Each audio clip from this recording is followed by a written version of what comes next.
The Sphere opened in 2023 as the most expensive entertainment venue ever built.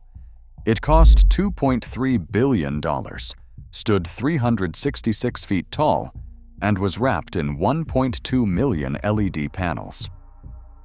2 years later, it is hemorrhaging money faster than anyone predicted.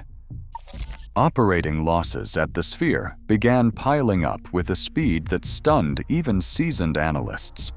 In its first full year after opening, the venue reported nearly $480 million in operating losses, an amount that eclipses the annual budgets of many established entertainment companies. By mid-2025, those losses had ballooned to a cumulative $1.18 billion, according to the company's own filings. Every month, the gap between revenue and expenses grew wider, driven by relentless fixed costs and a business model built on high-stakes bets. The Sphere's income statements show that even as ticket sales and sponsorships brought in cash, the sheer scale of operating expenses, maintenance, utilities, and production costs for immersive shows consistently overwhelmed any gains.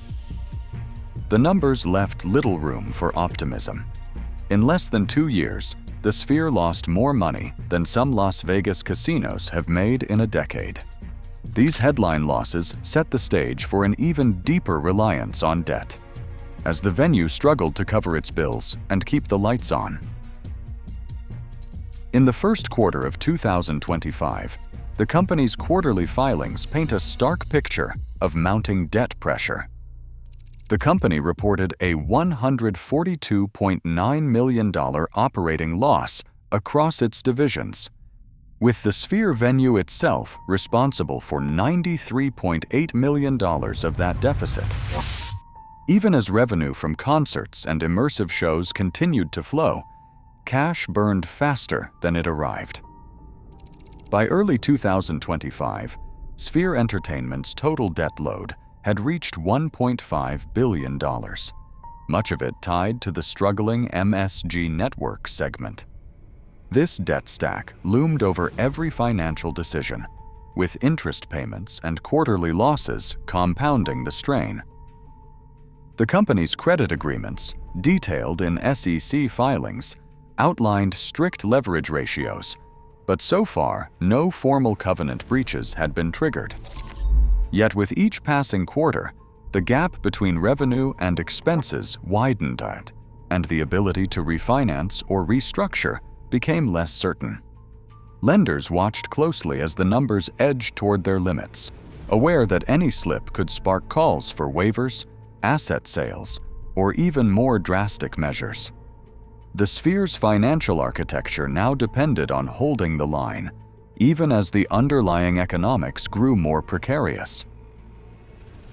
From the start, the Sphere's internal strategy locked in costs that were almost impossible to escape.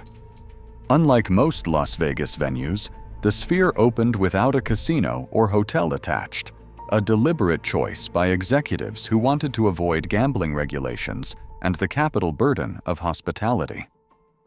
But this decision left the venue dependent on ticket sales and sponsorships alone, stripping away the steady revenue streams that keep other Strip properties afloat.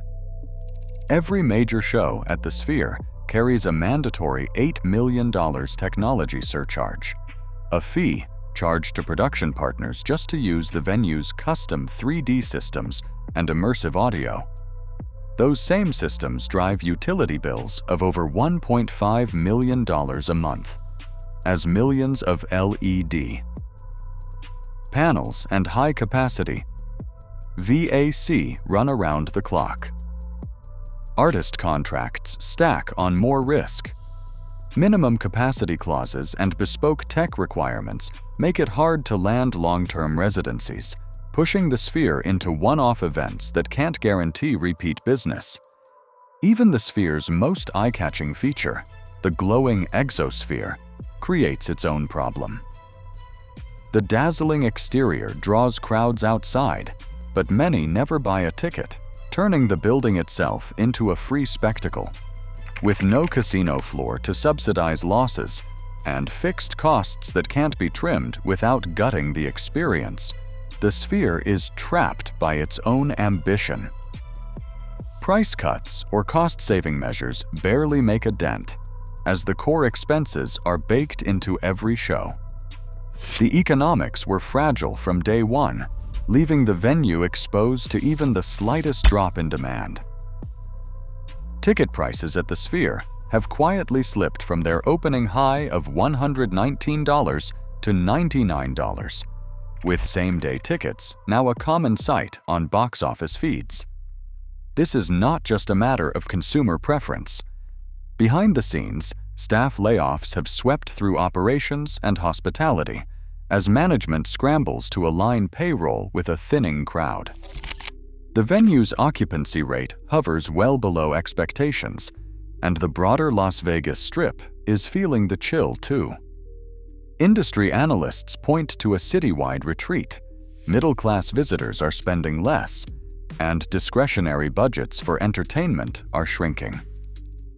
Airline data shows a sharp contraction in international access, with Canadian carriers like Air Canada slashing Las Vegas seat capacity as demand softens. The Sphere's dazzling exosphere may light up the skyline, but inside, the pressure is mounting.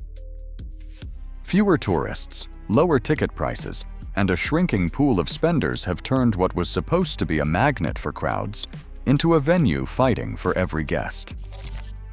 The urgency for a financial fix is growing as the realities of the Strip's downturn seep into every corner of the Sphere's business. Even as losses deepened in Las Vegas, Sphere Entertainment's leadership pressed forward with plans for new venues abroad and on the East Coast. The company signed a $200 million state-backed agreement in Abu Dhabi, touting the project as the first step in a global network. In Maryland, executives secured $150 million in economic development incentives for a scaled-down Sphere near National Harbor. Press releases described these ventures as proof of momentum, but analysts voiced doubts. Without a casino or hotel, and with the Las Vegas flagship still bleeding cash, some questioned whether expansion was a genuine growth strategy or a search for fresh capital. One analyst summed up the mood. If the original model can't break even, what's the point of multiplying it? For now, the public face remained optimistic, promising new jobs and economic impact, even as the debt burden at home continued to grow. Behind closed doors, lenders are weighing their options. Correspondence from creditor groups signals mounting impatience, with formal waiver requests now circulating and contingency memos outlining asset sales or even a prepackaged restructuring. The pressure for a decisive solution is intensifying, as every delay narrows the company's remaining choices. Today, soaring losses and mounting debt make the Sphere a warning for every city. Betting big on spectacle.